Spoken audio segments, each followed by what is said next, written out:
Bueno, buenas tardes. En primer lugar, pues bueno, hemos pasado mucho estrés con Blanca en el tren, porque ha tenido un retraso de 1 hora y media sobre la hora que iba prevista. El otro día, cuando fui a Valencia, que ahora tenemos un grupo en Valencia, que hemos constituido una unidad de fatiga en Valencia, en Vitas de mucho impacto, y ahora pues queremos hacer algo en Lérida si nos dejan. Entonces, yo hoy no voy a hablar ni de la fibromialgia ni de la fatiga crónica. De esto no voy a hablar. Entonces, otra cosa importante es, ¿qué queremos hacer? Yo intento hablar lo más fuerte que puedo. ¿Qué queremos hacer? Eliminar la palabra suplemento. La vitamina D es un fármaco potente. Por ejemplo, ¿qué queremos hacer? Que se favorezca el ejercicio físico en el sano y en el enfermo. Eso en Cataluña se ha hecho de forma pionera en el mundo. Está la guía de ejercicio físico en las enfermedades. ¿Qué queremos hacer? Solamente haya agua del grifo para beber. Que la OMS limite el uso de productos, que fomente los usos de productos como el azúcar blanco de las remolachas de Escoribola de Teruel, y que los productos free light los elimine, y que productos tan interesantes como lo que tiene el té, el café, la Coca-Cola original, los potencie, porque en este momento son fármacos. El café de especialidad, el té, serían fármacos. Y la Coca-Cola es el único producto que vacía el estómago, pero original. Entonces aquí en Fraga, pues estoy a gusto, ya estuve aquí hace unos años, y claro, dije, ¿qué hago yo en Fraga en esta época?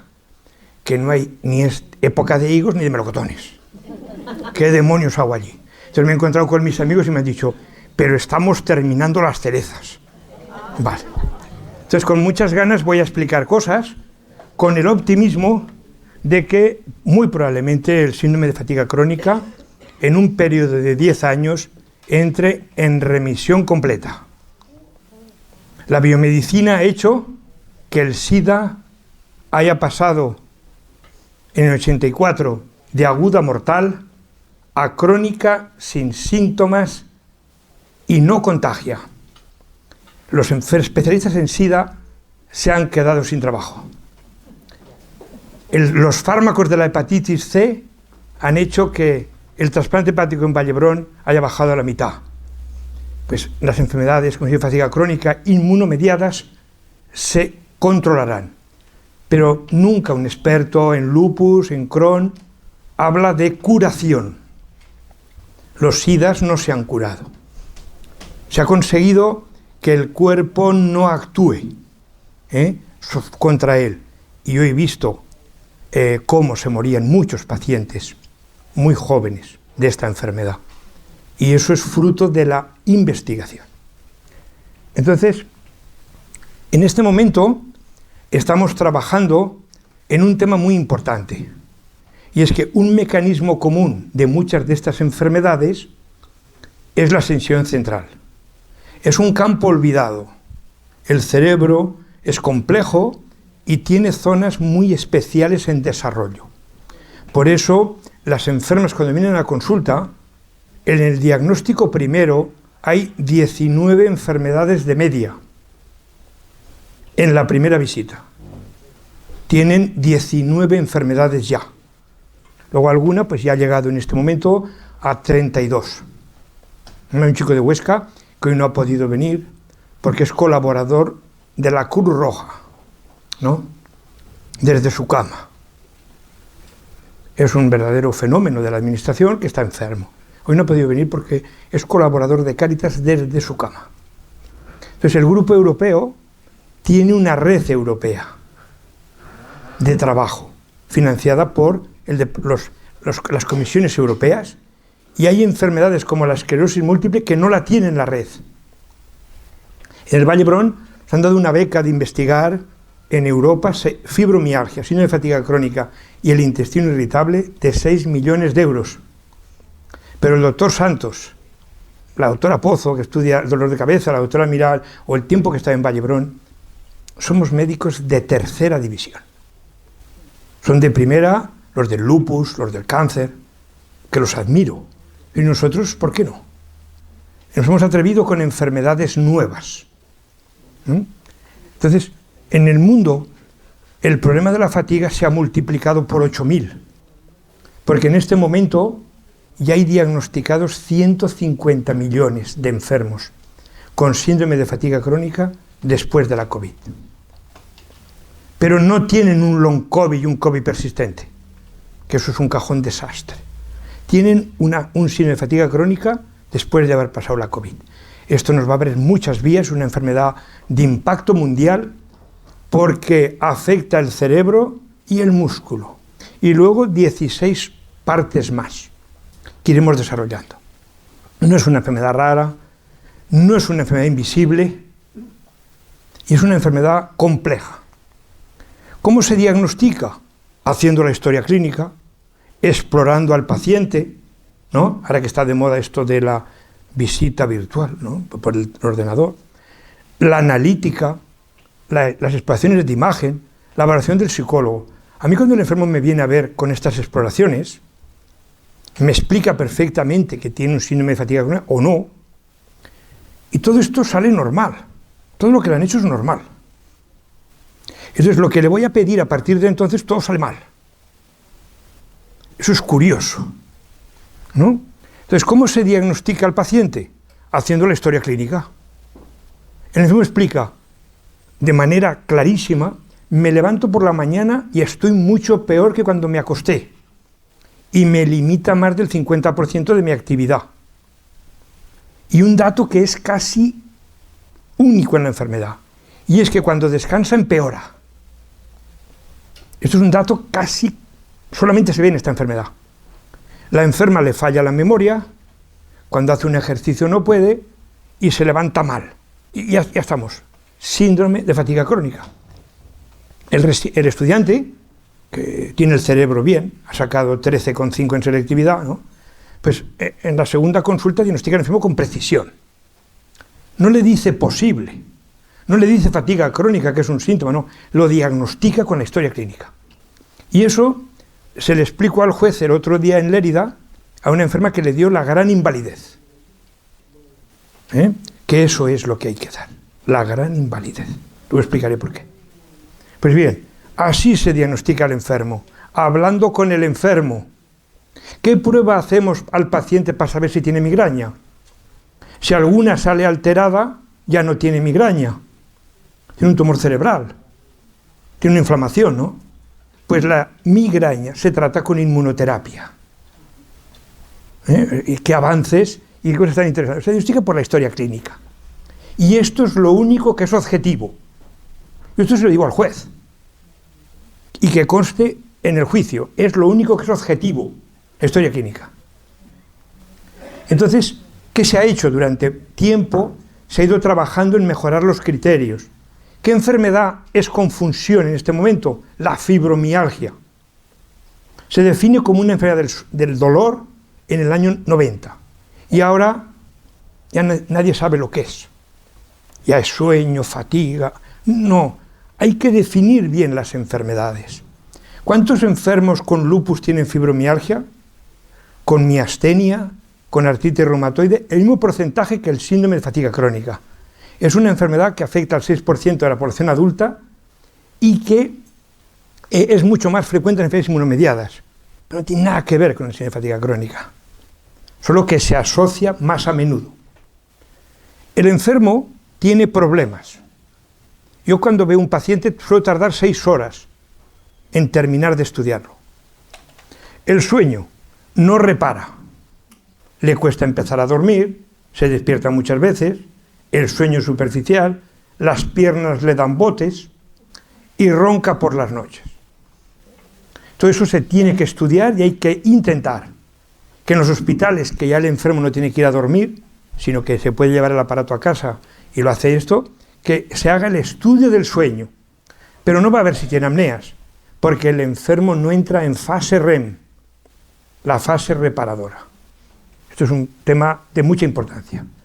Después tienen un síntoma que es el más difícil de controlar, que es el dolor de cabeza. Todos mis pacientes tienen un dolor de cabeza horrible. El más duro es el retrovulvar, se sacarían el ojo, no tienen glaucoma, pero se sacarían el ojo. Dolor neuropático grave. Les hacen toxina botulínica, evidentemente hay que hacer que no tenga que un tumor detrás del ojo, ¿no? Es un tema complicado. Después, el músculo. No deben intentar abrir botellas. La enferma bien educada no intenta abrir la botella, porque no puede. No puede. Entonces lo hace otra persona, pero por eso es que no puede. Entonces es débil el músculo, le duele, pero no a todas. Y cuando hace un ejercicio, y eso es característico, el músculo no lo asume y se porta al revés. Luego tiene un síntoma muy difícil de controlar, que son las contracturas musculares. Es un tema que el único fármaco que es útil es el cannabinoide sintético que ya ha fabricado Almirall, pero que solo cuesta 300 euros y que está aprobado ya para el espasmo muscular de la esclerosis múltiple. ¿Qué tiene el enfermo con esclerosis múltiple y espasmo muscular? Fibromialgia. Vamos a ver si conseguimos que este producto, que está en spray, que es un cannabis sintético, que no produce casi dependencia ni deterioro cognitivo, porque el cannabis es un fármaco que tiene un problema, y es que es el más aditivo que existe. Excelente analgésico es el cannabis, y regulador del endotelio. Después, aquí está el problema. La mitad de los pacientes tienen un coeficiente intelectual de 130, o sea, muy alto. Tienen varios grados, máster, antes hacían 50 cosas, y ahora son profesores de física y cuando leen no se enteran. Esto es tremendo, porque ahora estamos viendo adolescentes después de COVID que no pueden estudiar. Y estoy con el Ministerio de Educación para que les regulen el currículum. Pero la madre nunca llevará el hijo al doctor Alegre porque es que está cansado, porque lleva mucho ritmo. No quiero oír hablar de que su hijo también lo tiene.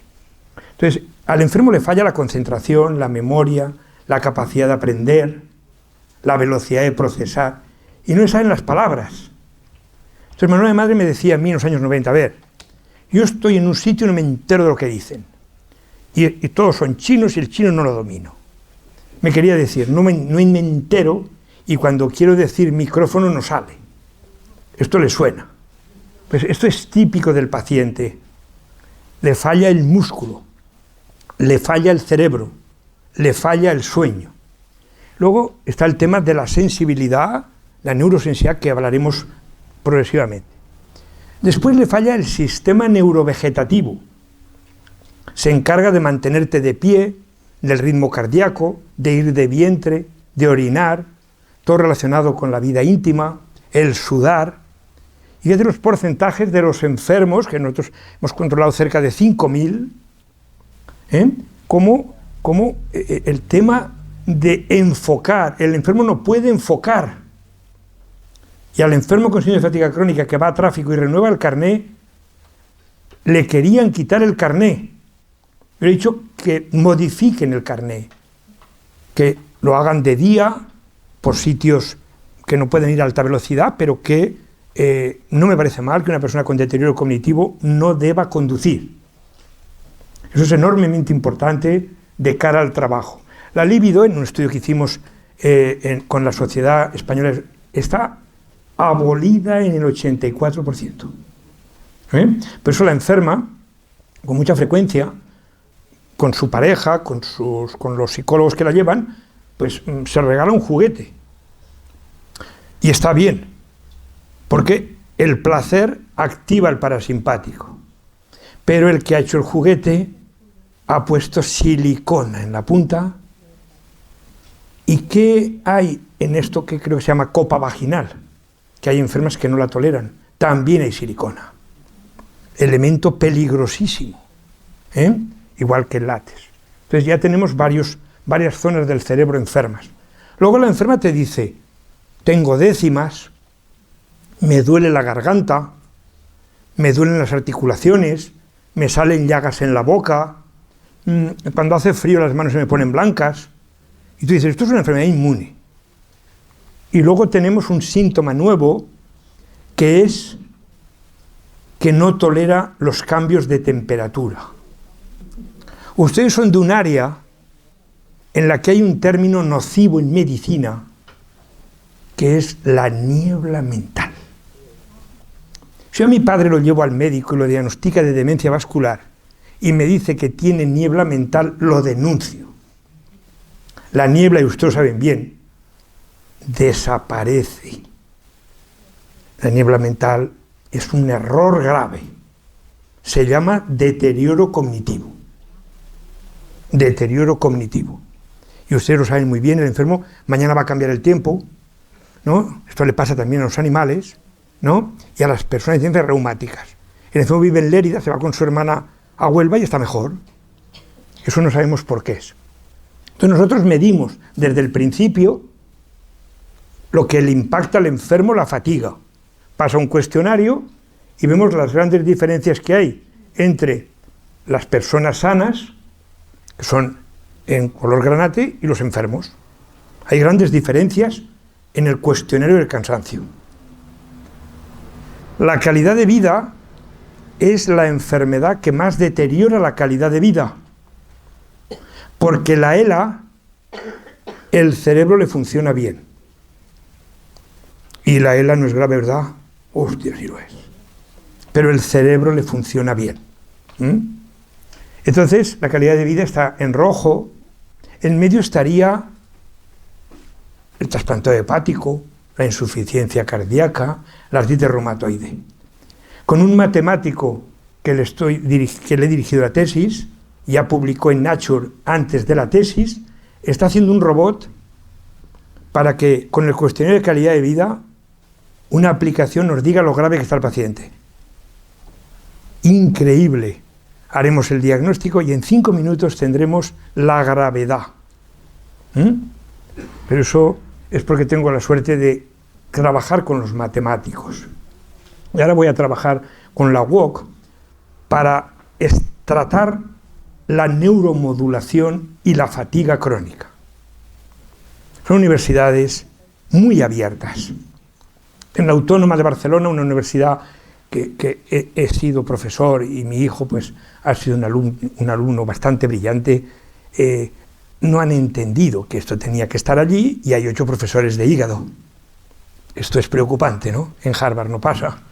Entonces, ¿qué le pasa al sueño?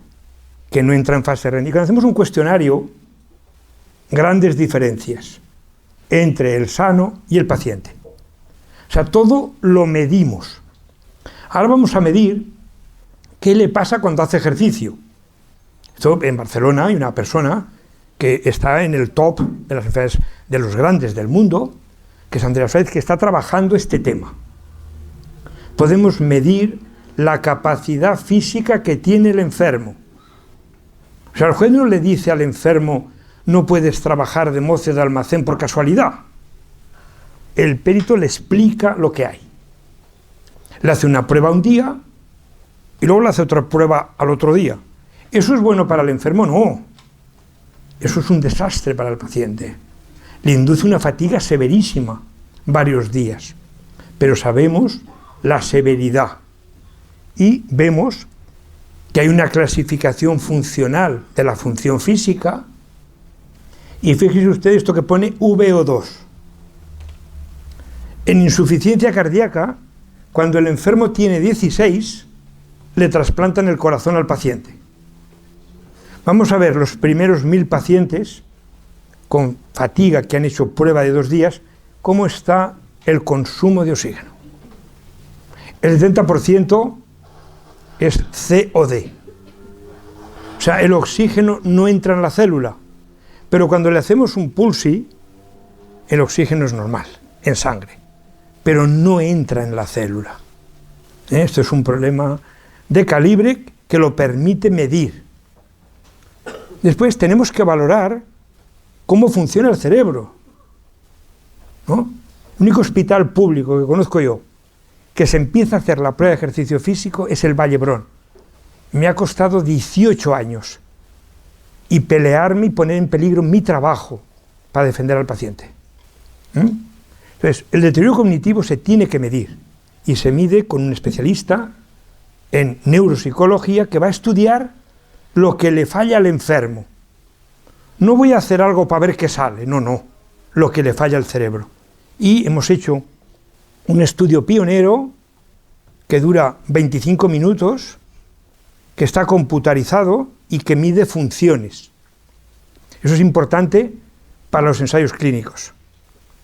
Entonces, hemos visto que el cerebro va lento, muy lento, ¿no? Esto es un problema enorme, porque el enfermo tiene un coeficiente intelectual de 130. Y ahora la función que se encarga de la velocidad de procesamiento va a 60. Yo tengo bastantes pacientes, sobre todo los autistas, que tienen 190 de coeficiente intelectual. Y ahora la función de procesar la información es de 60. A ver qué psicólogo le hace asumir a este cerebro que no va. ¿Y qué es lo peor? Lo peor es que cuando estimulamos el cerebro, empeora. Cuando le preguntas a un experto en Alzheimer si es bueno estimular la memoria, ¿qué dice? Que no se sabe. Que no se sabe. Así de claro. Cuando estimulamos el cerebro, le hacemos daño. Baja el flujo cerebral y baja el metabolismo cerebral. Pero una cosa es estimular y otra cosa es modular. Bueno, podemos ya ver las sustancias que influyen en el cerebro, y eso se hace con espectroscopía de resonancia, que cuesta pues unos 2.000 euros. Esta diapositiva me ha costado mucho ponerla. Se demuestra que el síndrome de fatiga crónica es una enfermedad neuroinflamatoria y degenerativa. Disminuye la cantidad de sustancia gris en la evolución. Esto es muy importante. No es que no altera la vida, es que no me pasa nada. No, sí. Pero has de tener ese diagnóstico, no fatiga crónica. No. Y fíjate qué cosas tan interesantes se están haciendo. Hoy con las técnicas de imagen podemos estudiar perfectamente el cerebro.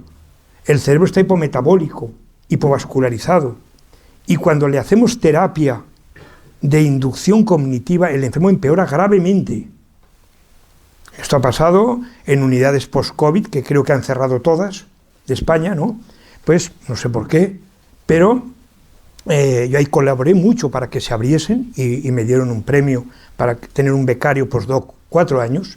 Fue una madrileña, pero creo que ahora ya no queda casi ninguna de post-COVID abierta. Creo que en Zaragoza aún funciona. Y hay una en Barcelona, pero que cada vez tiene menos afluencia porque el COVID persistente es un cajón desastre que nos impide progresar. Hay que estudiar lo que ha provocado la COVID de forma selectiva. Entonces el enfermo va desarrollando intolerancias. Intolera al gluten. Cuando le preguntas a un bioquímico experto en nutrición, la dieta sin gluten es hipoenergética. Coloca las células sin energía. El celíaco académico, si cuando va a comulgar tiene gluten, se pone enfermo. La otra persona también se puede estudiar, pero la intolerancia al gluten se estudia con una biopsia intestinal, viendo la cantidad de linfocitos, y al retirar el gluten mejora. Pero ojo que retirar el gluten es peligroso. Hay que hacer la persona que sea sensible. Una cosa cruel, que es que la colonia que utilizaba cuando conoció a su primer novio, ahora pierde el conocimiento. Es la sensibilidad química múltiple, que es una enfermedad que la COVID nos ha enseñado. ¿Ustedes entienden un enfermo que ha perdido el olfato por COVID, que ahora sea sensible a la lejía? ¿Eso cómo se come? Si no huele. ¿Cuál es el problema? La sensibilidad química múltiple es solo un problema, grábenlo, de la mucosa nasal y de la microglía.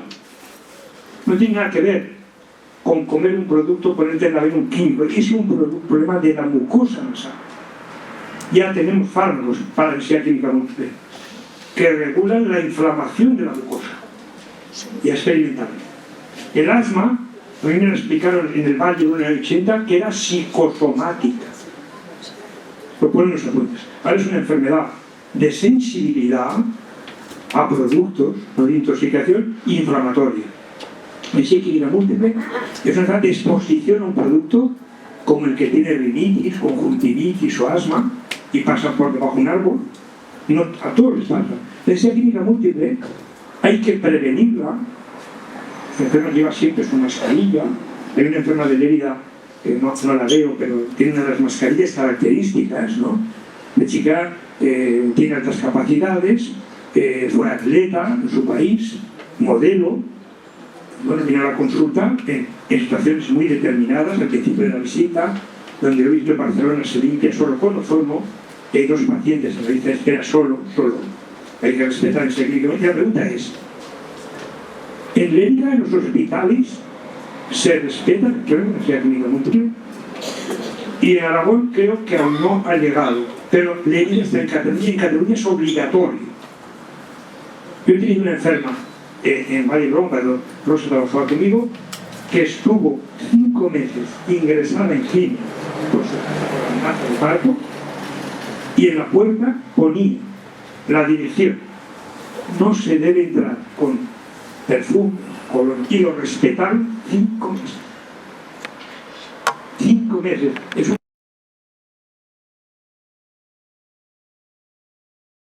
lo que les gusta. El perfume se tiene que eliminar. El agua y jabón es un signo de higiene. Y el perfume, que es, me lo enseñó una gitana, es ocultar un olor que aumenta el deseo del hombre. Ese es el origen del perfume. El libro que lo dice. Pero tú vas a ver una obra de teatro, no tienes sensibilidad química, y la de al lado, bueno, es tremendo, pues, de al lado. Entonces, ¿qué tiene que hacer? Trabajar con productos químicos que no huelen.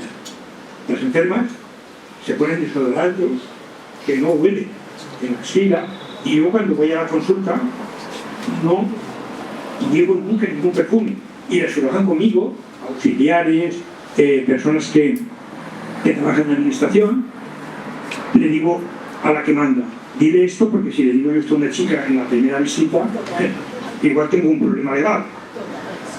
Cuando vengas, jueves por la tarde, no utilices perfume.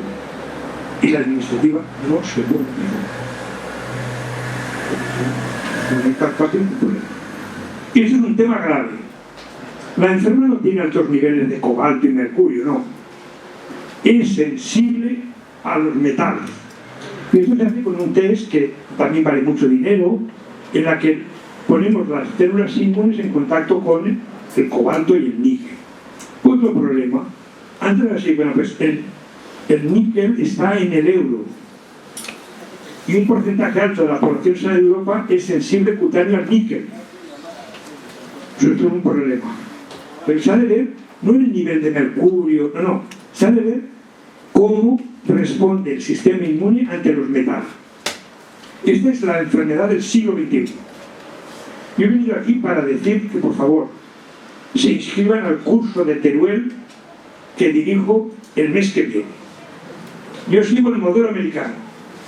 Los americanos, a sus enfermos, en los congresos, les explican las enfermedades, el enfermo se inscribe, da un dinero para la inscripción y se fomenta la investigación regulada por internet.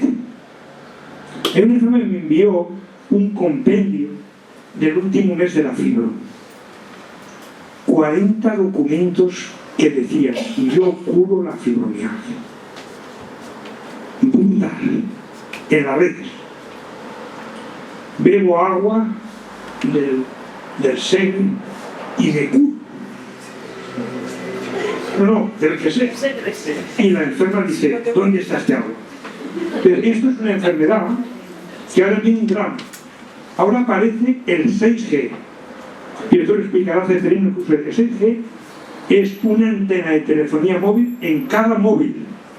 Se acaba el problema de la cobertura. Pero el 5G, está estudiando en Madrid, bloquea la conducción entre neuronas de las personas sanas. Rosa sabe que hace muchos años, pero digo, que con SIDA, la cantidad de ensayos que se han hecho. Antes de dar un fármaco a un paciente, yo soy el director principal de 50 ensayos, lo primero es ser seguro, ¿que sí?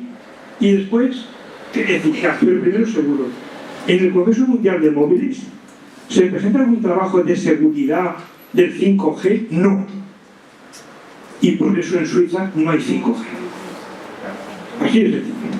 Y hay que progresar, y tanto que hay que progresar, pero con seguridad.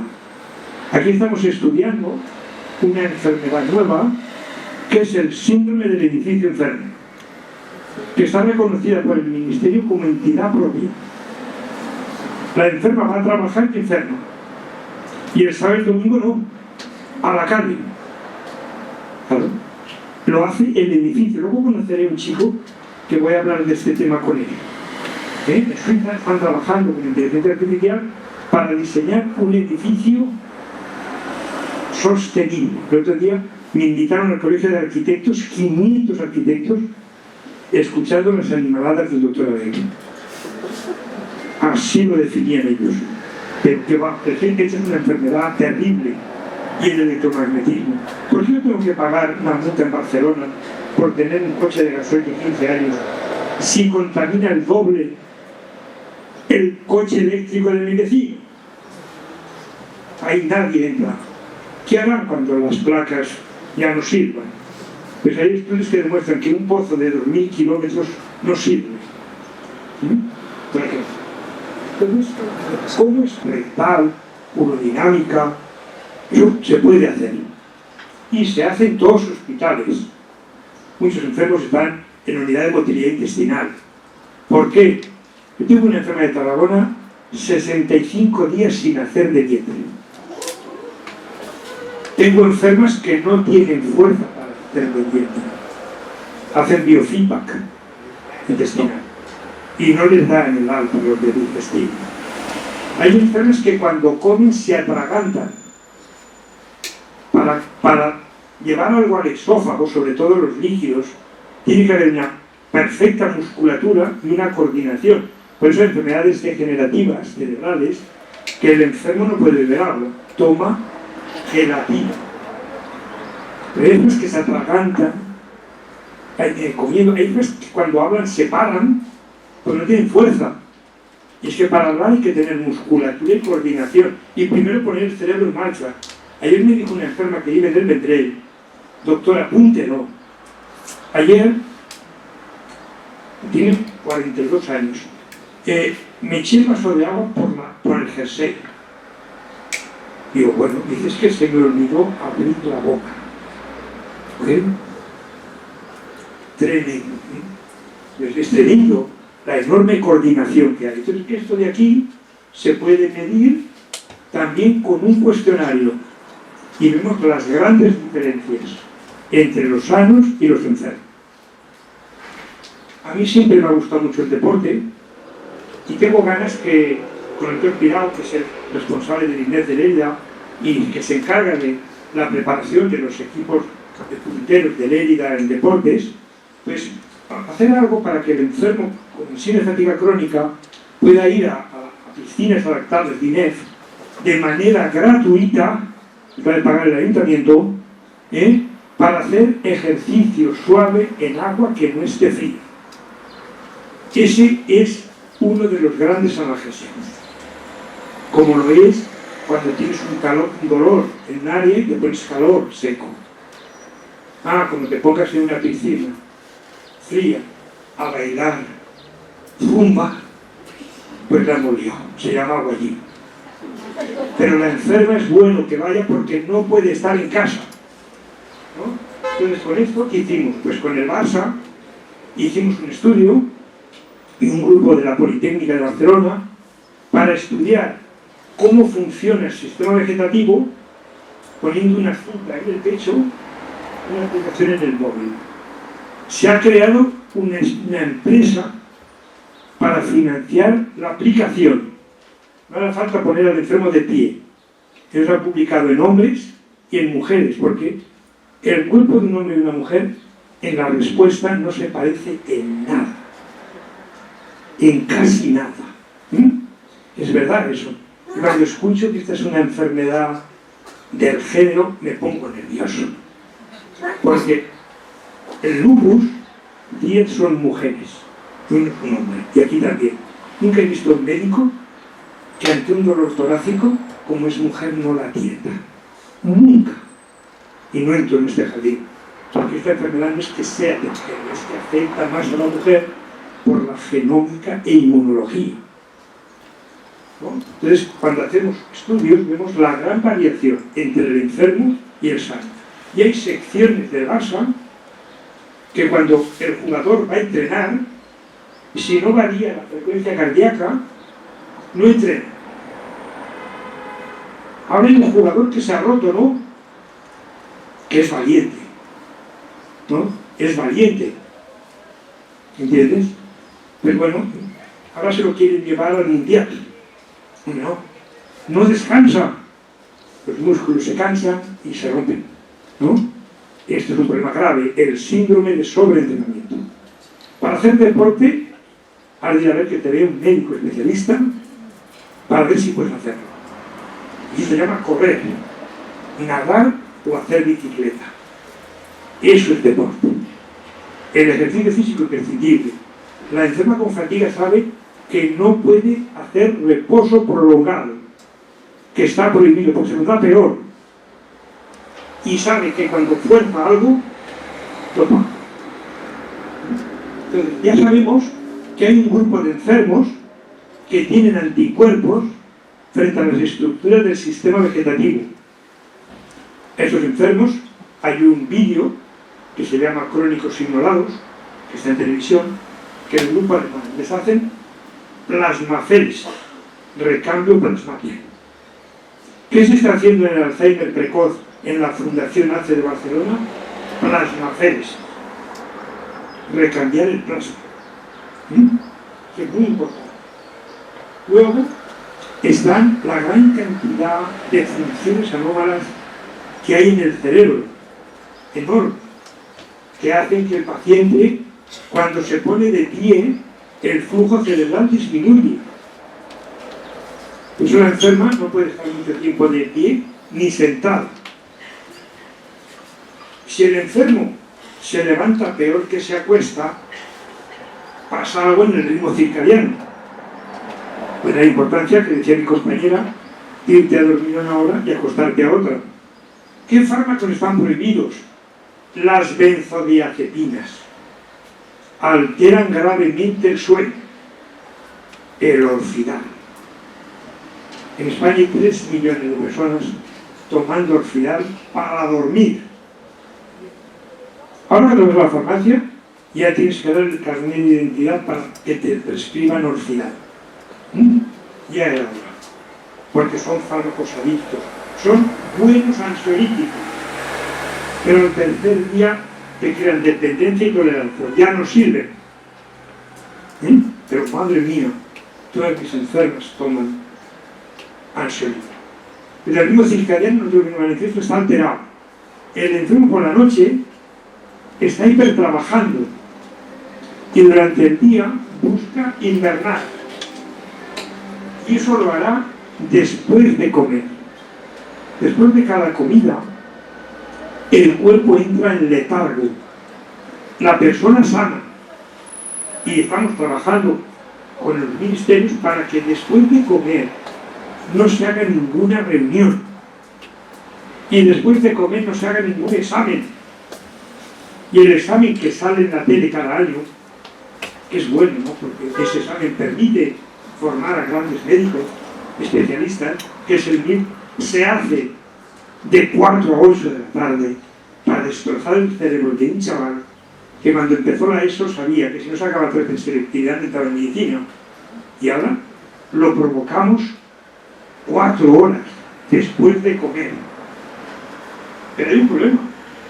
Después de comer, ¿qué pasa? Que no hay glucosa, no hay proteína, no ha servido de nada comer. Eso le está estudiando. Porque de comer el sano entra en letargo. Pero no. Das una charla y tienes que hacer un gran esfuerzo. Y estás oyendo y te interesa y te quedas frito. ¿No? Y eso no sabemos por qué. Sabemos que la melatonina regula el sueño. La melatonina 2 miligramos ya es un fármaco. Y esta melatonina que hemos estudiado con un laboratorio de Barcelona es la única que se ha demostrado que se absorbe. ¿Qué se absorbe?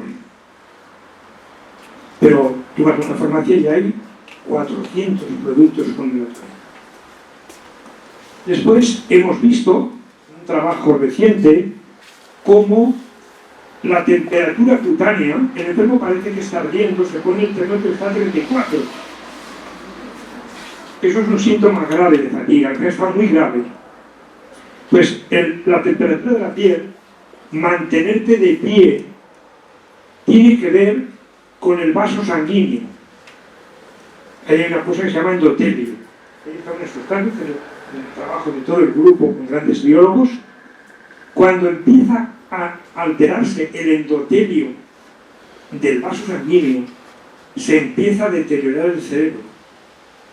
Hay un eje endotelio-cerebro. Y se acaba de describir el nuevo eje cerebro-corazón. El infarto se tratará con neuromodulación. Me dijo un cardiólogo que es mi hijo, se te va la cabeza.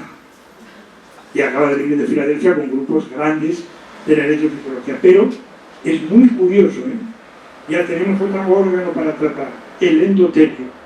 Y hay fármacos para la hipertensión pulmonar, que en el Valle de un trasplante pulmonar, que regularán esta enfermedad. Y eso es muy importante. ¿Cómo está ligado todo? Y aquí aparece un enemigo público, que es la microbiota. Cuando nosotros le damos a un paciente un probiótico, ¿qué estamos haciendo? Estamos alterando el equilibrio de la flora intestinal.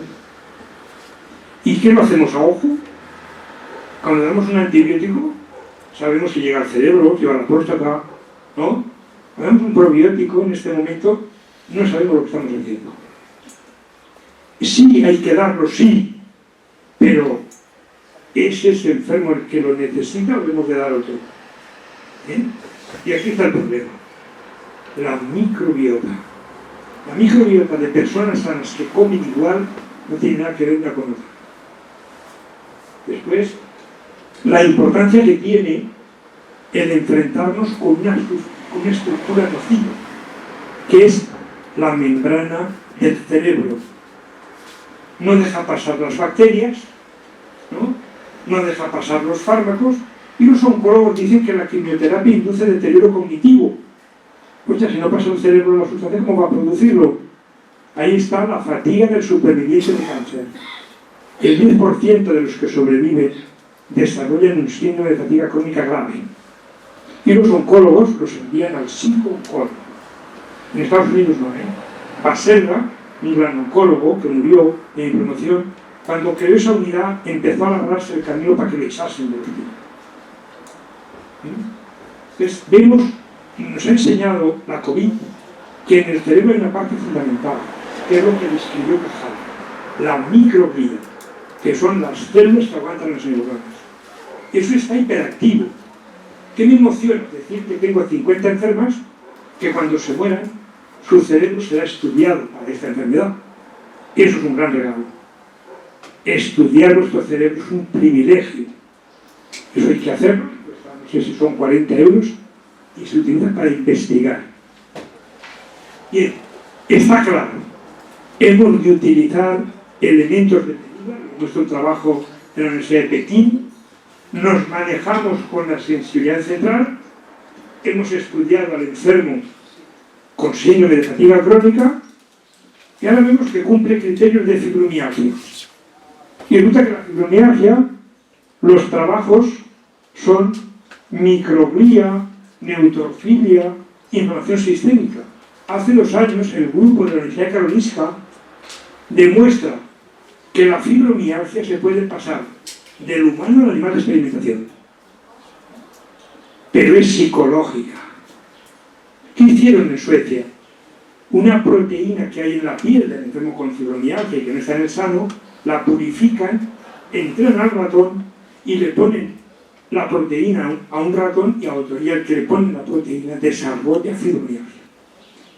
Todas las líneas de investigación en fibromialgia, ya hay 3 fármacos aprobados por la Federación Americana del Fármaco para la fibromialgia, no para el dolor, que es un problema.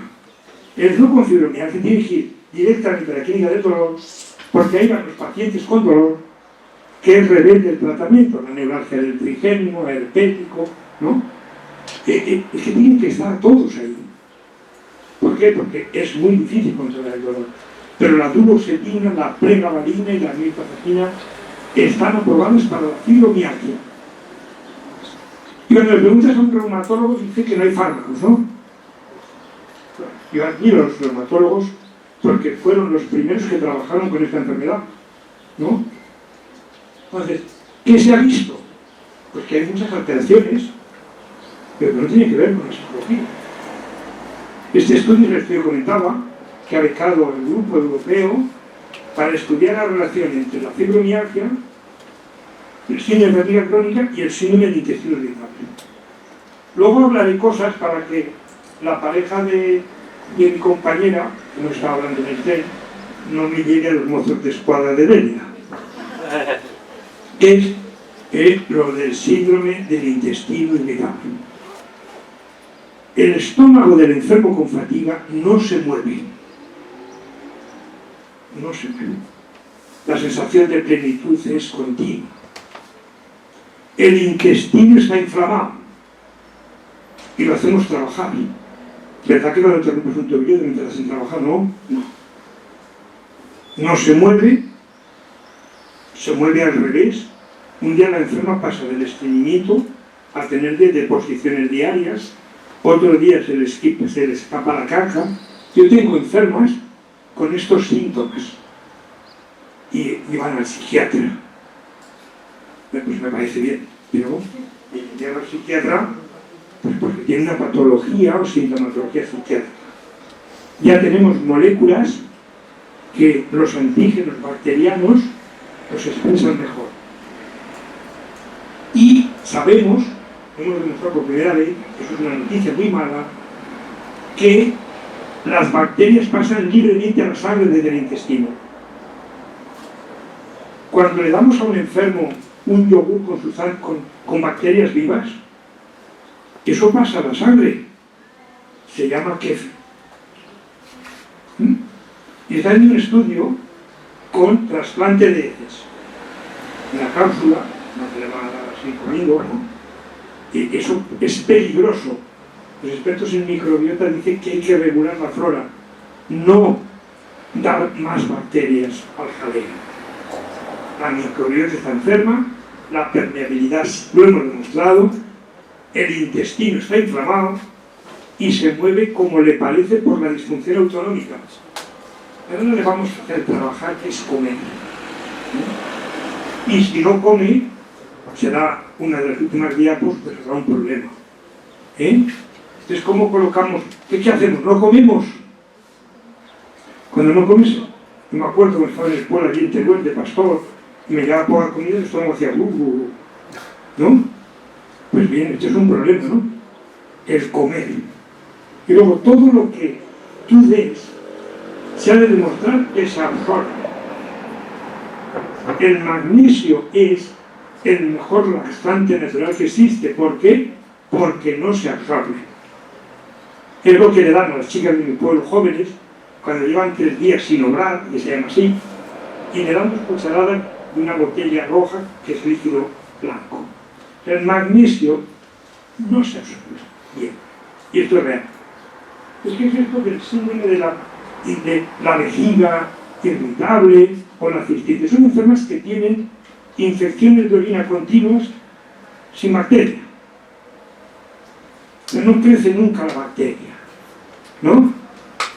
Eso se llama cistitis intersticial crónica, sea cruel, porque le duele enormemente, además tiene endometriosis, como hablaremos, luego tiene neuralgia del pudendo. Ustedes están deseando que acabe. ¿Por qué? Porque se han de levantar. Les duele el culo por neuralgia del pudendo. Eso lo sabemos ahora, y ya en las unidades de suelo pélvico vemos cómo están trabajando para regular la neuralgia del pudendo. Entonces, eso es la disciplina. Y se trata de un neurólogo, la de hacer biopsia y diagnosticarlo. Después entramos en otro jardín. Estos enfermos tienen una gran virtud. Se mueven como la goma. Enfermedad grave, el síndrome de Ehlers-Danlos. Hiperlaxitud. ¿Dónde hay tejido elástico? En las arterias. Los enfermos, en los hiperlaxos, ya hay una unidad, en el Valle no se va a hacer la primera unidad pública europea de hiperlaxitud, pues los enfermos son hiperlaxos. Y hay genómica.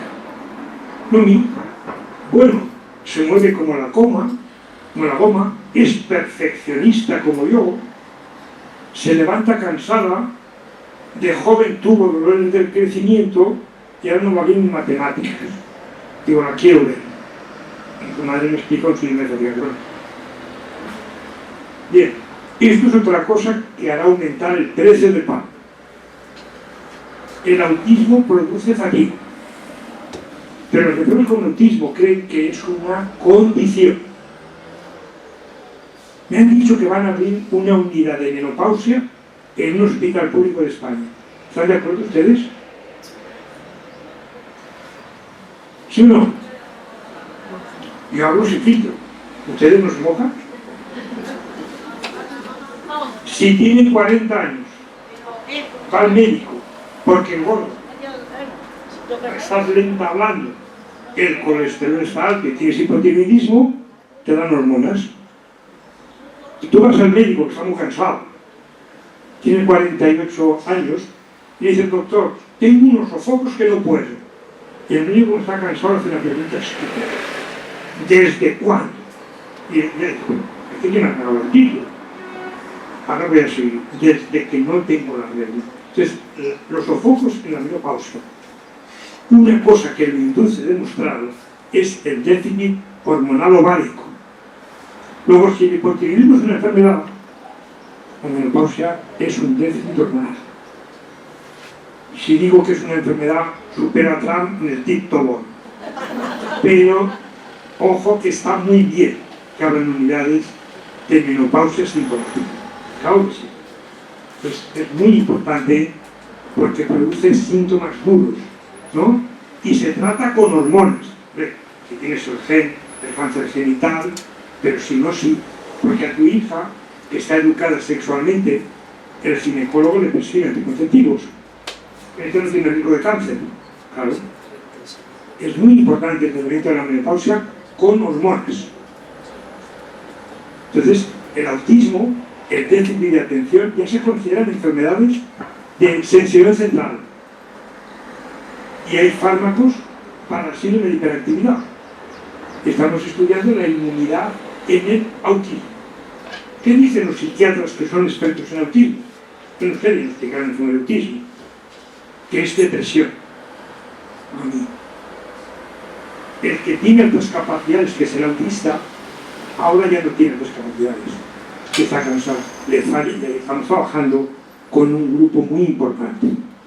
Eso es un enemigo de la enfermedad y que deben conocer los fisioterapeutas. Nuestros fisioterapeutas son mancos. No pueden utilizar las manos.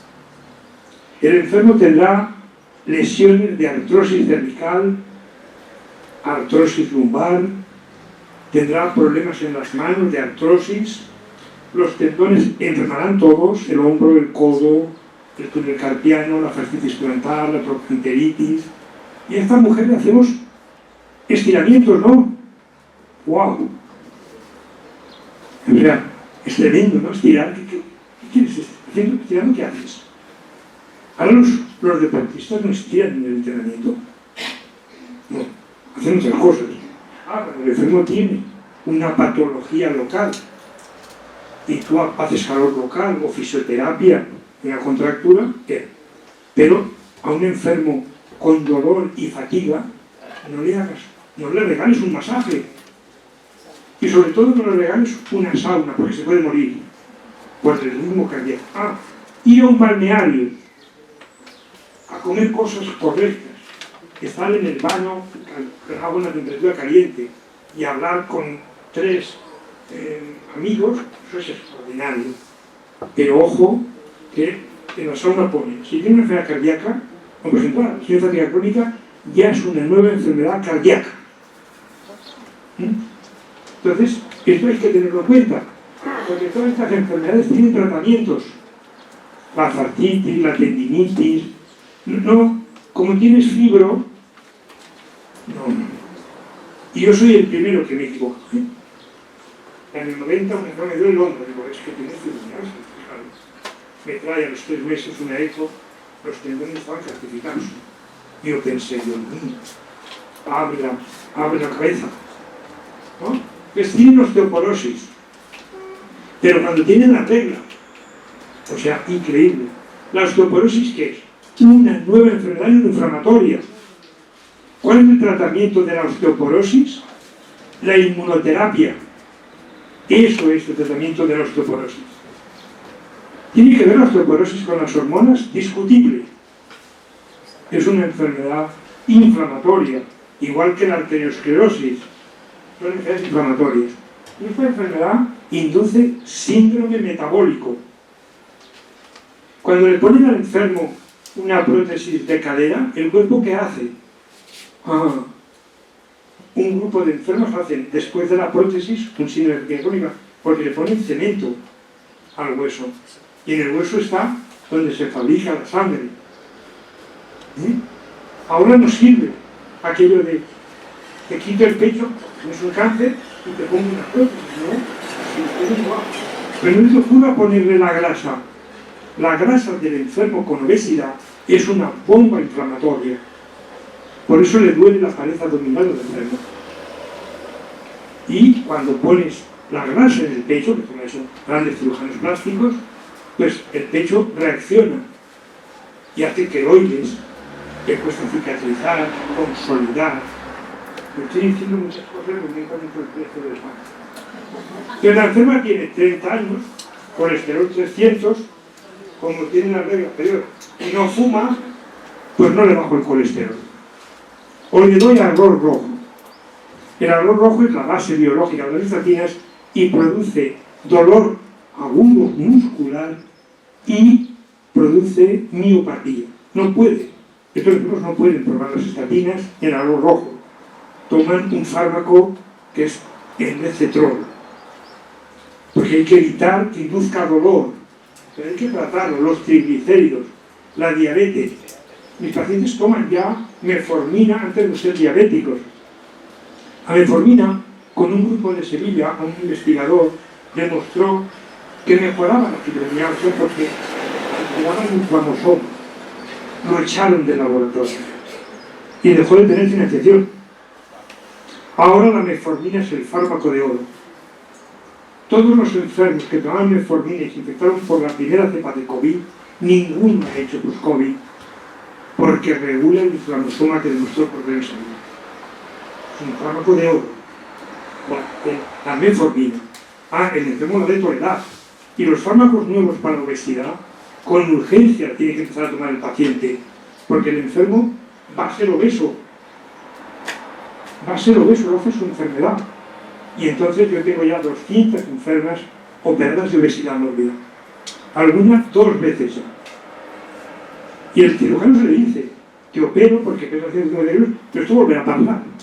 Ahora con los fármacos, que parece ser que ya se está fabricando el genérico, se ha regulado la patente y la semaglutida, se podrá financiar, al menos una parte costará menos, son necesarios para el paciente, porque regulan el síndrome metabólico del joven, no solamente del adulto, del joven. El que lo toma porque va a la Plaza Mayor de Lérida y trafica y paga 3.000 euros, esto es un error.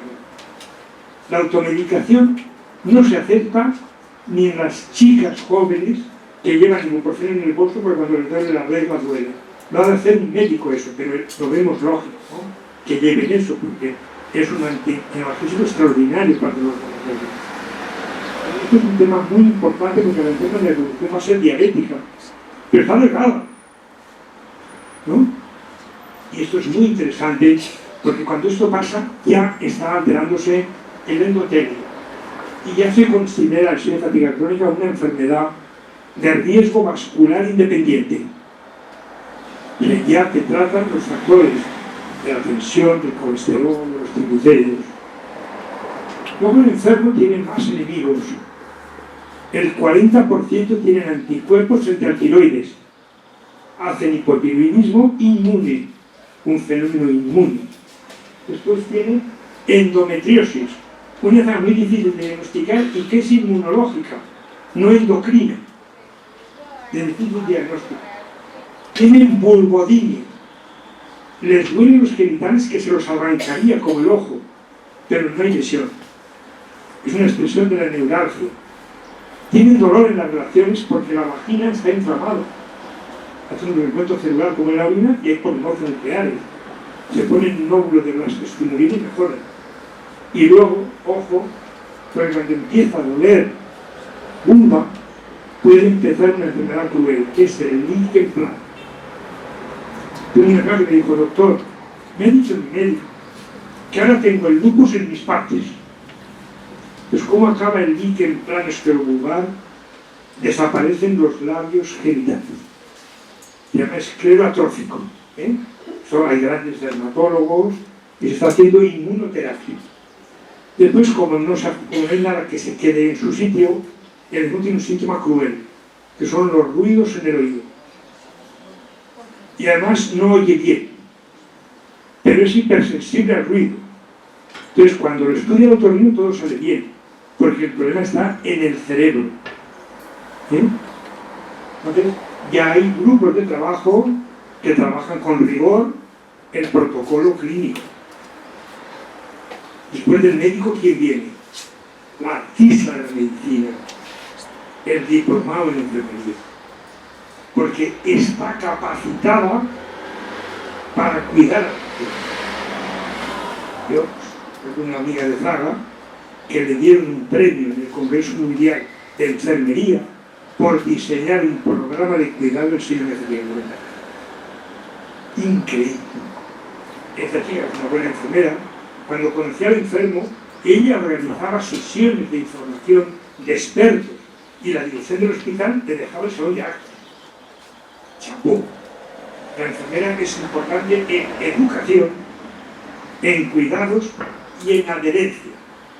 La enfermera que no tiene tiempo de darle la mano al paciente no merece respeto. La enferma, cuando alguien le hace eso, dice, qué buena gente es. Es el compañero de la enferma del que hay al lado, que la ha escuchado y le ha dado la mano. Hay programas y el ejercicio físico individual, basado en la prueba de ejercicio, y con un programa que nos dirá qué ejercicio puede hacer, mejora la fatiga. Pero ¿cómo lo hacemos esto? ¿Qué ejercicio tiene que hacer Carmen si ese día la tiene que duchar? Pues anda 5 minutos, de un poco, no, es programado. Tenemos muchos trabajos que lo demuestran, muchísimo. Y hace unos años, un profesor americano de los que me han formado a mí, de la Universidad de Harvard, le preguntaron, ¿hacia dónde iremos con los fármacos? Y él puso esto. Haremos inmunoabsorción, daremos fármacos como la quimio, daremos reguladores de la respuesta inmune, daremos elementos de la disfunción mitocondrial. Y esto revolucionó al mundo, ¿no? Como una enfermedad psicológica se trata con inmunoterapia, terapia mitocondrial, está en un mal.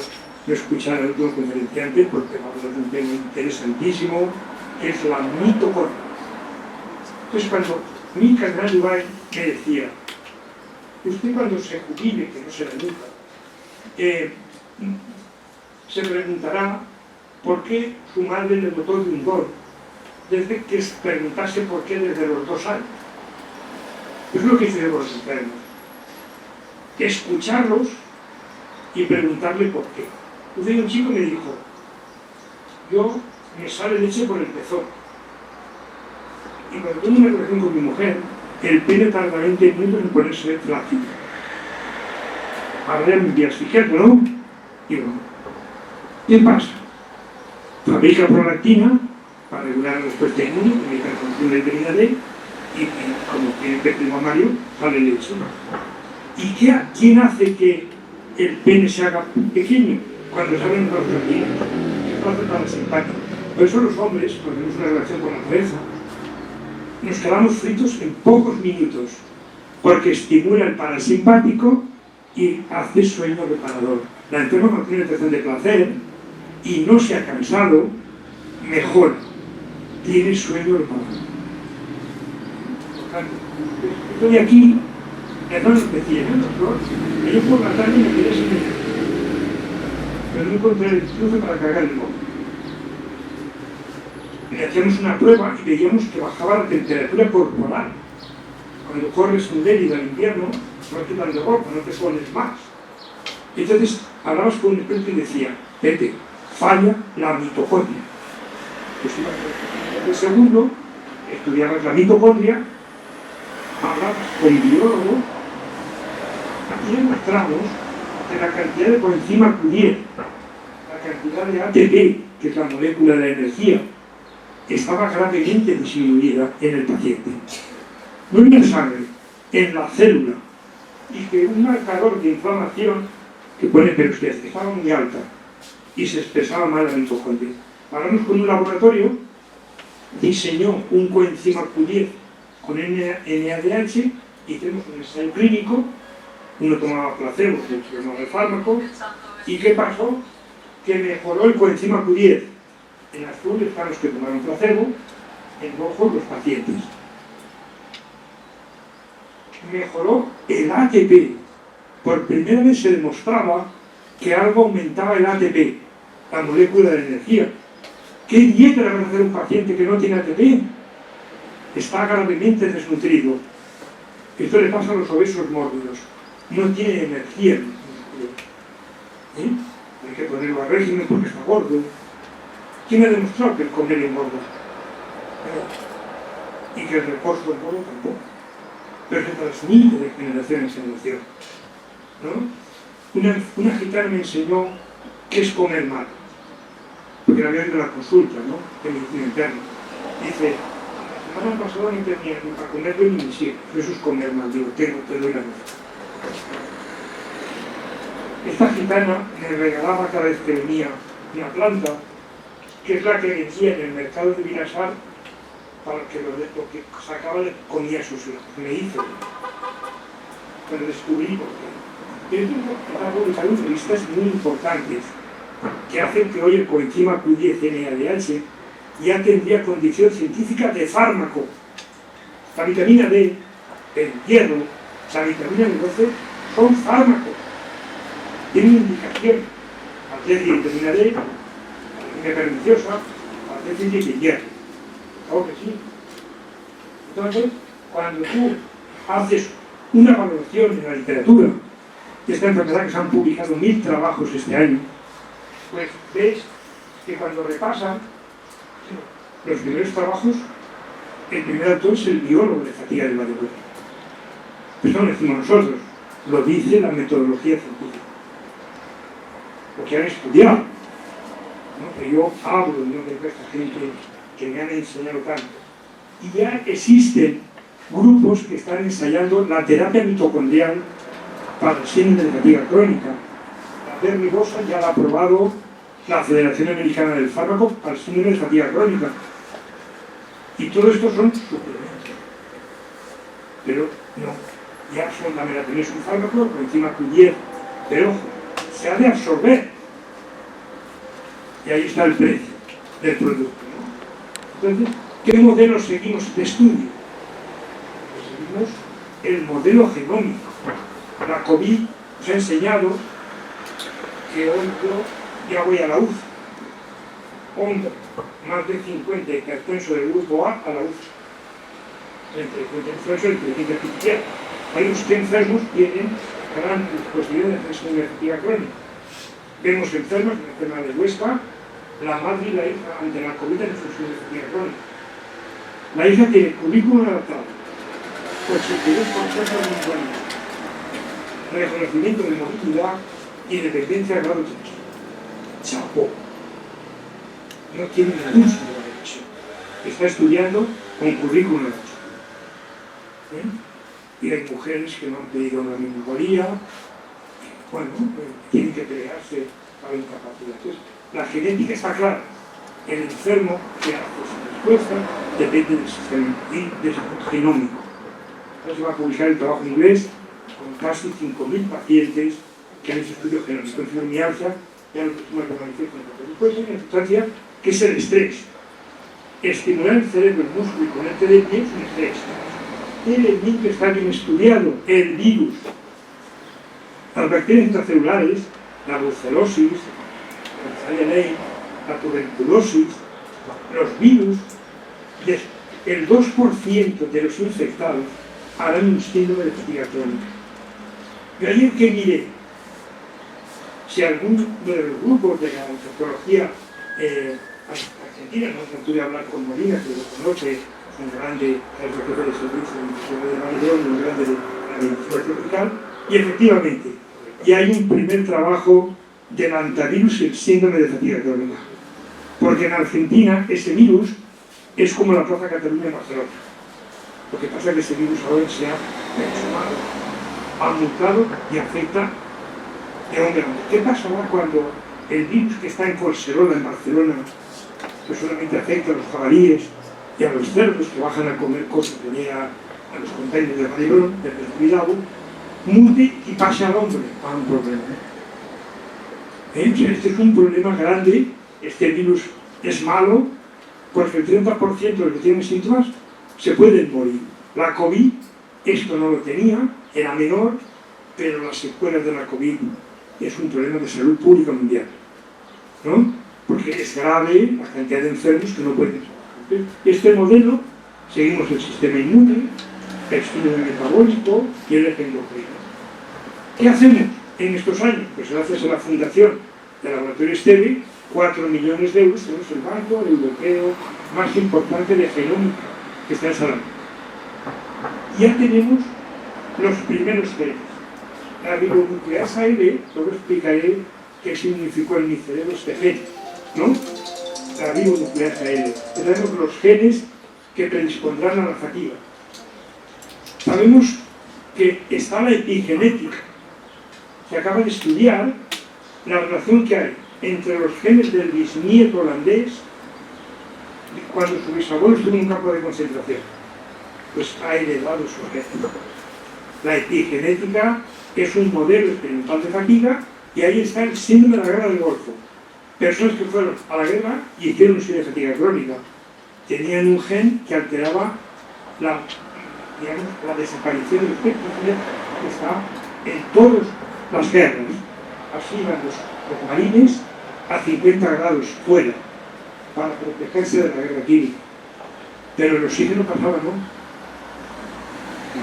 Tiene que morir. Con lo cual, la necesidad química múltiple, voy a buscar algo que me aísle, no se puede, pero sí protegerse.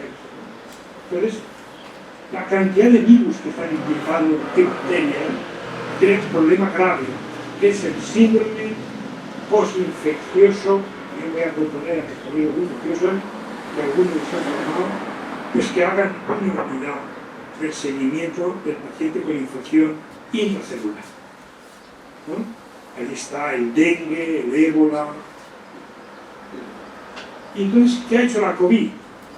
Enseñarnos. ¿Y qué hace?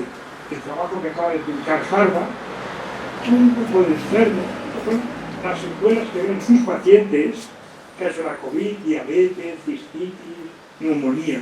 Qué curioso, ¿eh? ¿Qué pone en pie? Síndrome de fatiga crónica. Modelo de cómo el virus en un grupo de enfermos induce. Y estos enfermos, ¿y qué ha hecho la COVID? La COVID ha hecho algo grande para ustedes. Cuando un médico va al paciente y le dice esto es después de la COVID, se activa su actividad. Le dicen ellos, ojo, que este tiene un post-COVID. Perfecto. Se pone las pilas, ya no es psicológico, ¿no? Entonces, ¿qué hacemos? Pues estudiamos marcadores celulares en los pacientes que tienen fatiga crónica y enfermedad del COVID con el síndrome de fatiga crónica. Y el matemático encuentra una molécula diferenciadora que tiene que ver con la coagulación. Hay enfermos de fatiga crónica, esto lo hablan en el anterior, que hay que anticoagularlos, a muchos antiagregarlos, porque tienen infartos cerebrales en resonancia. Y otros hay que anticoagularlos. Entonces, ya existe todo un mecanismo de trabajo para unir fármacos que regulen la respuesta vírica, ¿no? Si tú a un enfermo le quitas el virus de la hepatitis C, que es un fármaco que elimina el virus del cuerpo, la fatiga no se modifica, porque es un desencadenante. La COVID se trata, el estudio post-COVID se trata del mismo virus de la COVID. Hay que evitar que se reactive, es una noticia muy nueva. Es un virus malo, porque su forma de ADN, RNA, hacía que no se reactivase. Yo tengo enfermos con fatiga después de COVID que han hecho 7 infecciones COVID. No se han infectado 7 veces. El virus se ha reactivado. Y el enfermo que en el 89 estaba agotado, infectado por el HIV, ninguno hizo SIDA. Se llamaban survival. Y Fauci demostró que su ganglio linfático estaba íntegro. Su sistema inmune lo protegió de desarrollar la enfermedad, ¿no? Cuando Fauci dijo que había que estudiar bien los tratamientos antirretrovirales primero por el riesgo a la resistencia que puede hacer el virus que está en el servolio, ¿no? Ahora, en el Valle me explicaban el otro día que están estudiando en qué células hay en el servolio, ¿no? Pues esto es muy importante porque si un día se ponen de acuerdo y se ponen resistentes, no hay ningún problema, ¿no? Entonces es importante eso, regular la respuesta inmune de la infección vírica. ¿Esto qué es? Una enfermedad cruel. El síndrome post-polio. Tuvo la polio y en lugar de ir en silla de ruedas, tiene una fatiga. Su sistema inmune, de hecho, fallar el cerebro. Es más grave que su hermano, que va en silla de ruedas. ¿Qué es el Lyme? El Lyme es un problema. Porque ahora lo diagnostican al paciente sin haber estado en contacto con la borrelia. Nosotros en Vallebrón hicimos un trabajo con microbiología y ningún paciente de la unidad tenía anticuerpos frente a la borrelia. Y hay pacientes diagnosticados de Lyme crónico. ¿Qué es eso? Pues que yo tengo el post-COVID, pero está en contacto con el virus o no. Ojo, que yo tengo 10 pacientes que hicieron el post-COVID después de la vacuna. Después de la gripe, la vacuna. Pero eso ojalá yo hubiese podido tomar la vacuna 2 meses antes de ir a la UCI. El enfermo provoca al sistema inmune, pero lo hace controlado. Hoy el asma se trata con inmunoterapia. ¿No? La física química múltiple trabajará con moléculas que hagan que la mucosa no sea sensible. La disfunción inmune. Pues bueno, la disfunción inmune quiere decir cómo reacciona el cuerpo. Pues con un trabajo que hicimos con el grupo de SICAISA, que financió el departamento, voy a hablar con grandes de la tecnología del SIDA, salió en el periódico y trabajó con Síndrome única, dice él. Y a mí que me hizo pensar la RNA-SL, la ribonucleasa genética, que podemos tener un fármaco que regulaba esta vía. Y tengo una patente con Grifols del alfa-1 para empezar las inmunoterapias. El enfermo fabrica un alfa-1, pero no funciona. Es como el diabético tipo 2. Tiene mucha insulina, pero no responde a su insulina. Tienes que dar el shock. Entonces, desde el grupo, el chico que lleva a Cristo el doctor Blanco, grande de la inmunología del SIDA en los laboratorios más importantes del mundo, ¿no? Y cómo están estableciendo ya lo que llaman clústeres. La respuesta inmune nos permite colocar al enfermo en diferentes posiciones. no tiene que ver. Ya hay trabajos de fármacos de autoinmunidad para síndrome de fatiga crónica. Y ahí están las inmunoglobulinas, la inmunoabsorción, el rituximab, el daratumab. Eso lo tomarán ustedes. Y la fatiga les remitirá. El Crohn apenas se vea, la artritis reumatoide de las manos no se deforman y los condiciones. Yo cuando era estudiante, eso no lo pude ver, porque solamente había ibuprofeno, aspirina y cortisona. Me estoy diciendo barbaridades. Entonces, cuando estudian grandes de Estados Unidos que son expertos en metabolismo y les da el gobierno americano 10 millones de dólares para estudiar la respuesta metabólica en fatiga crónica, con 8 proteínas clasifica al enfermo con precisión y la respuesta es uniforme. ¿Qué es lo de que es una enfermedad que se descarta, que es heterogénea? No. Es precisa en el diagnóstico y uniforme en la respuesta inmune. Fijaros, ahí pone AUC96. Y con esas moléculas, el 96% tenían un superfluo. La microbiota, la flora intestinal, quizás todos los americanos, pues tiene que ver con la fatiga, pero hay que regular cómo lo hacemos. Eso avanza todo el eje. ¿Y qué es lo que sabemos hoy? Pues sabemos cosas. Sabemos que se envejece más rápido los telómeros. Ustedes van a envejecer más rápidamente. Está alterado gravemente el metabolismo del hierro y no hay que esperar a que la enferma tenga anemia. Cuando tiene poco hierro hay que darlo. Pero, ¿qué producto absorbe? ¿Qué producto cuando lo tomas se absorbe el hierro? ¿Conocen algún producto, algún alimento? No, algún producto que cuando lo tomas se absorbe el hierro. Que se ha demostrado. La carne roja semicruda. ¡Oh, qué asco! Bien. ¿Cómo se absorbe el hierro de las lentejas que decía mi abuela? No se absorbe.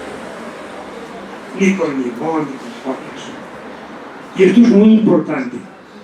Pero sacan ese efecto tratar el hierro con sulfato ferroso, que se tolera como se tolera, ¿no? Con uno que se ha demostrado falla el envejecimiento. El riesgo de cáncer es 14 veces mayor. Esa enferma no sale del programa de ginecología de mamografía y de la ginecóloga. Y cada 2 años le hacen un test de sangre de ese.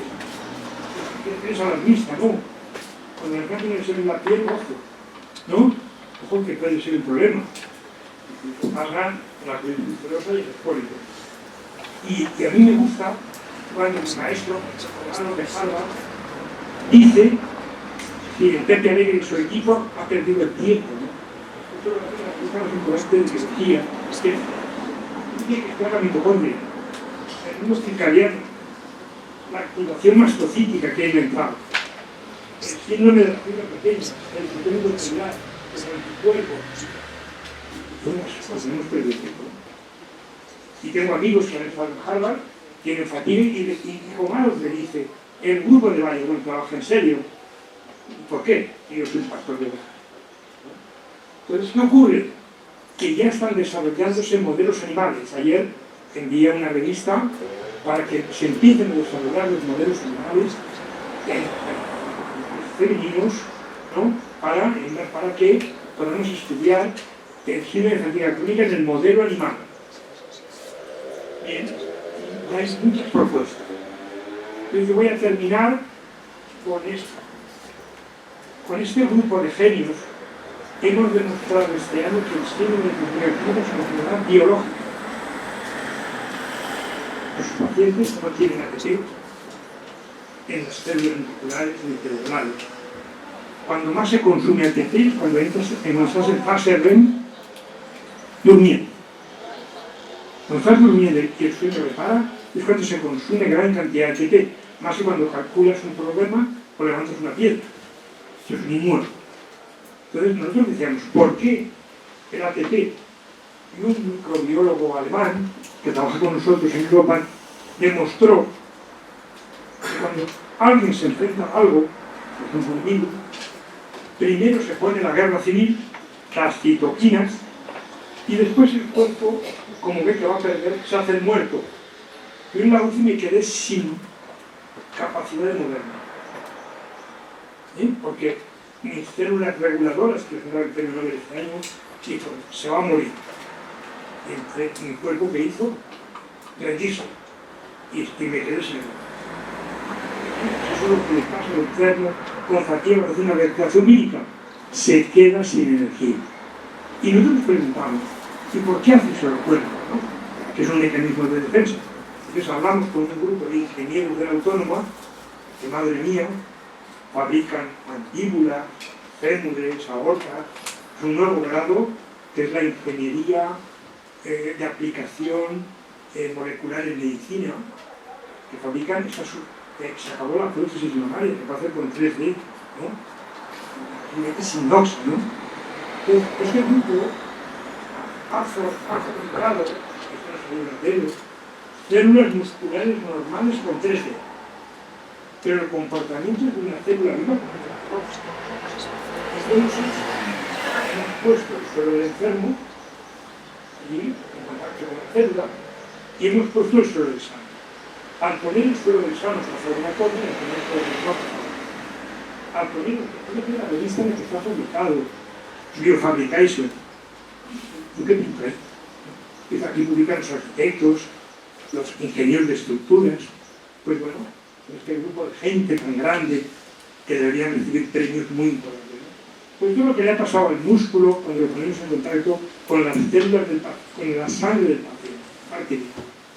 Al está el músculo, en B está en las primeras horas, se pone en marcha, se activa para el pato, el cálculo, y cuando pasan 3 días, desaparece el ATP y las células se hacen pequeñas.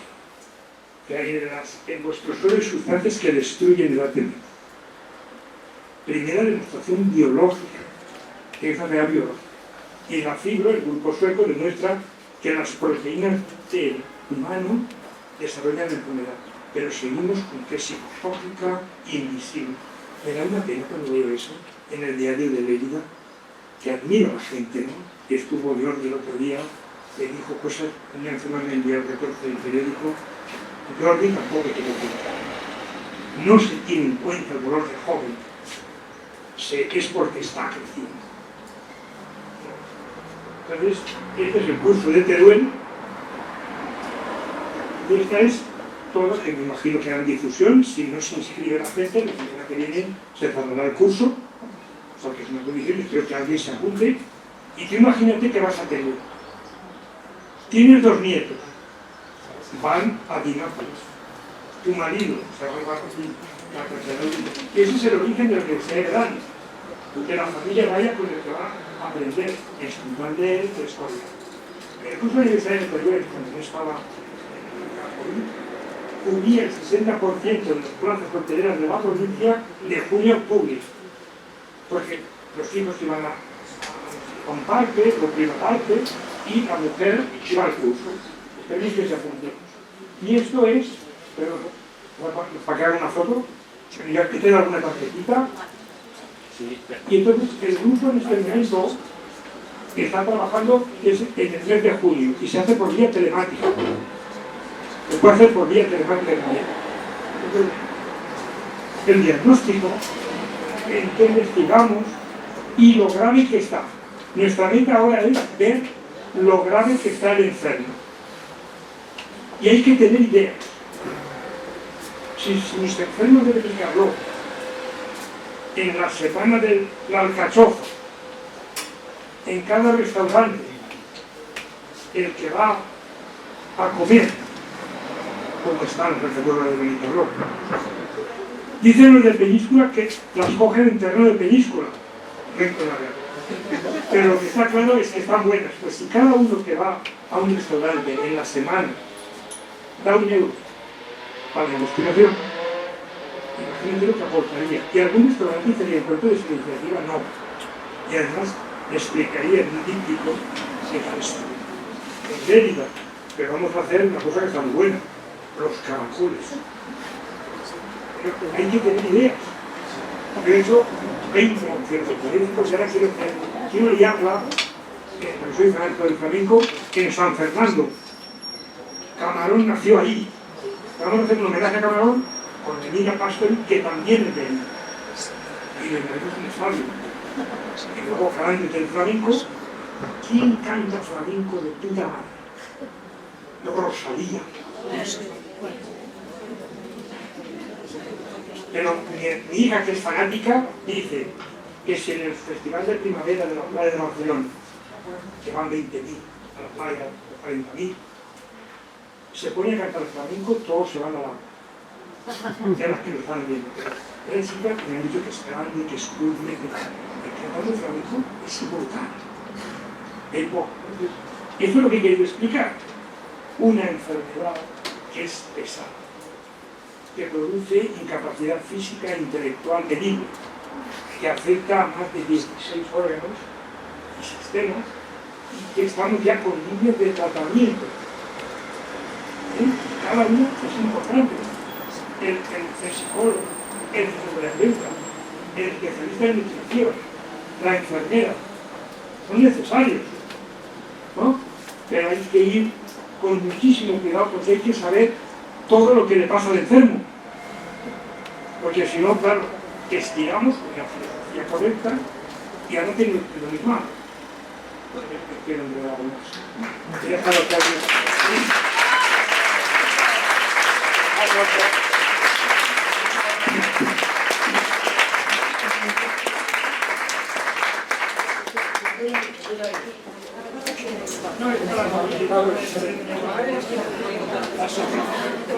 A ver, yo le quería preguntar sobre las reactivaciones virales. O sea, en mi caso, por ejemplo, yo tengo muchísimas reactivaciones virales, si no es cada mes y medio.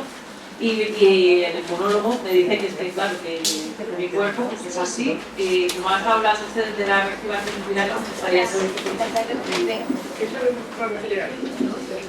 que las personas que tienen más de 75 años se vacunan del herpes zóster.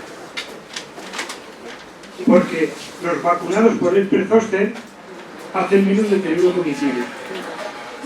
El virus del herpes zóster es muy malo. En la primera fase, tu hijo tiene varicela y viene tu sobrino, el vecino y el de al lado. Enfermedad banal. Pero cuando muta y hace el herpes zóster, crea una neuralgia intratable, encefalitis que muere. Entonces, ya ha demostrado que vacunar a las personas más de 65 ya están en el programa. Pero a mí no me han puesto la segunda dosis porque se ha acabado. Pero claro que hay que vacunarse de la COVID, de la gripe. Bueno, eso es una buena pregunta. ¿Quién no ha tenido sarampión? Todos hemos tenido contacto. Y en el Valle de Unión se ponen con sarampión y se muere de la neumonía. No, pero se lo ha tenido. Esta es una pregunta muy buena. Bueno, hay un programa de vacunación para empezar a vacunar de sarampión, vacuna de tétanos. O sea, la vacuna produce efecto adverso porque provoca el cuerpo, pero está muy curado. ¿No? En Europa hay mucho interés por estudiar los efectos de la vacuna de COVID. Muchísimo interés. Bueno, ¿y qué es el BS? Una enfermedad inmune. Yo tengo enfermas, el BS es una enfermedad que hace úlceras en la boca y en los genitales. Es una enfermedad dura, pero es inmune. Como tiene hipotiroidismo, tiene BS, tiene síndrome seco, síndrome de Stegner. Hay enfermos que hacen níquel plano, o sea, tienen 14 enfermedades inmunes. Además, entonces el sistema inmune. ¿Qué pasa cuando tienen cáncer? Que las células no están quietas. Ni se sabe, las células no esperan, el cuerpo no espera que la quimio. Entiendo, he visto dos pacientes que sin tratamiento el cáncer sería en el sistema alcohólico viral. El sistema inmune no ha conseguido regularse. Entonces, tener anticuerpos altos frente al virus del celular no quiere decir que esté activo, no quiere decir que esté activo. Y la IgM es un marcador de inmunidad en el factor reumatoide. Ya hay algún antígeno que nos dice que el que tiene un efecto por este mal, aparte de la tuberculosis infecciosa, tiene reactivado el virus y produce neumonía crónica, linfoma o cáncer. Este es un tema grande. Evitar la reactivación vírica. La enferma tiene muchas veces el herpes indiscreto. Le sale el herpes cuando tiene la regla. Y el linfólogo dice, los pastores de ovejas que iban conmigo a guardar, es que las células de penicilina. Y cuando se queda embarazada no hay herpes. Y cuando le da el pecho, desaparece la penicilina. Y cuando está embarazada. Pero cuando tiene la regla está muy enferma. Porque el sistema inmune lo controlan los sistemas. Primero de todo, darle las gracias en nombre de todos, porque yo creo que la gran mayoría nos hemos sentido muy identificados con la historia. Y lo segundo, todos sabemos que la fibromialgia es una enfermedad como enfermedad incapacitante absoluta. ¿Vale? Comentaros, nosotros desde Ciudad Alcalá estamos luchando para que esto se llegue a hacer. Estamos en contacto y trabajando con Clínica Legal. Es un despacho donde se dedican a investigar enfermedades que puedan dar lugar a discapacidades e incapacidades. Lo llevaron como proyecto a un concurso, aprobó en España, de esos casi 100 proyectos que se llevaron, Clínica Legal fue el de la fibromialgia. Quedaron finalistas, quedaron los terceros, pasaron una criba, se quedaron en segundo lugar. Y aún así, después de todo esto, Promona España les llamó al día siguiente o a los 2 días diciendo que les había interesado mucho el proyecto y que querían continuar con ello. Decir que Promona España están los mejores abogados de España en incapacidades, discapacidades, temas laborables y que es totalmente gratuito. Desde Clínica Legal nos han pedido colaboración. Si hay médicos que quieren colaborar con ellos. Hemos intentado de mi manera, le pido por favor que colaboren con ellos.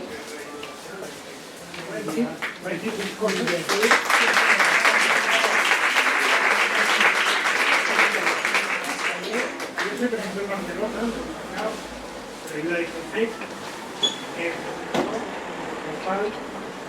entonces es nosotros. Enfermos que pueden estudiar con el casero, resultado de la percepción de la producción, han dicho que se esta enfermedad va a entrar en breve en enfermedades que se podemos cuidar y el Ministerio la va a incluir en breve con la del grupo de carrera a dependencia 3. Y voy a decir algo que no les va a gustar a ustedes. La fibromialgia es una enfermedad primaria del dolor. Eso es la fibromialgia. ¿Cuántos enfermos con fibromialgia tienen su deficiencia crónica? El 85%. El médico que al juez solamente le explique la fibromialgia, ojo, es duro, es duro porque ¿cuáles son las causas más frecuentes del dolor de baja? El dolor lumbar, con frecuencia normal, y la cefalea. Y después va el dolor de la regla. Pero la fibromialgia produce dolor y eso para esta gente no le hizo. Ahí se presentó un documento para que una empresa adapte el puesto de trabajo a un enfermo con necesidad clínica múltiple y electromagnetismo. ¿Eso cómo se hace? Apagamos el ordenador de todo el que trabaja en nuestra universidad. Ponemos ahí una cosa que no podemos explicar. No se puede. Sobre la encuesta de tirar barco, sobre la inspección de tirar de bélica. Y claro, apoyo a los que he trabajado con muchos para que pero al enfermo lo han de estudiar perfectamente, han de saber todo lo que tiene y la fibromialgia, la primaria del dolor, que tiene ese problema. Pero no podemos medir en la fatiga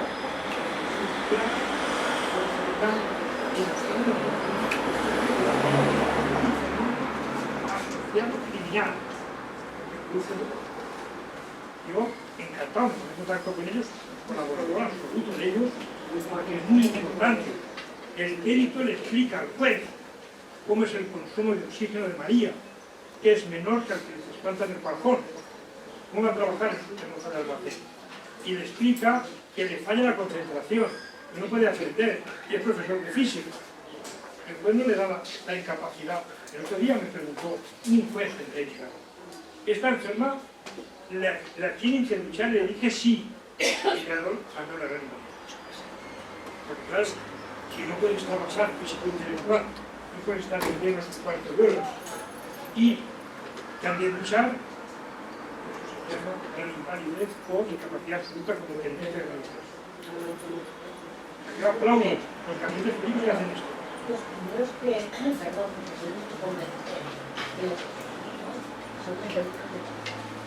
porque yo he ido con un dolor y he dicho, esto es normal.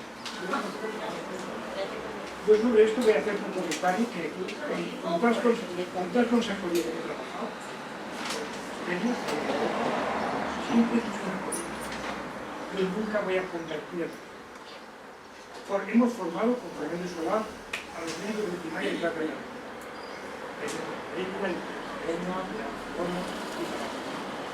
y estos médicos se formaron y las enfermeras formaron a el dato formó a enfermeros. Pero bueno, convencer a alguien que no cree que la no va bien, que yo creo que si nosotros somos budistas hay que hacer una falta grave. Yo creo que la persona ni llega con fibromialgia igual tiene distorsión de alimentos, artrosis o artritis reumatoide. No lo explica todo la fibromialgia. Te han de plantear por qué. Antes, muchos cuando los quieren quitar, porque así dicen que no se puede mantener. Bueno, yo, si le hago 18 puntos a una enferma con fibromialgia, la justicia hace que me encarcelen sin pico. Porque cada vez que aprieto, me quedará dolor durante una hora. Ahora que hago 18. Claro que son zonas estudiadas, pero el dolor le queda mucho tiempo al paciente que sí, como una memoria dura. Y habéis oído, ¿no? Mis amigos de Nicaragua, vamos a estar un médico con la persona. Así que,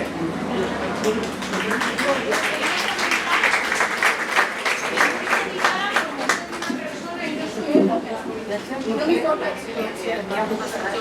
Yo cuando fui a pasar el tribunal médico, la señora inspectora me dijo que ya estaba bien de tanto cuento.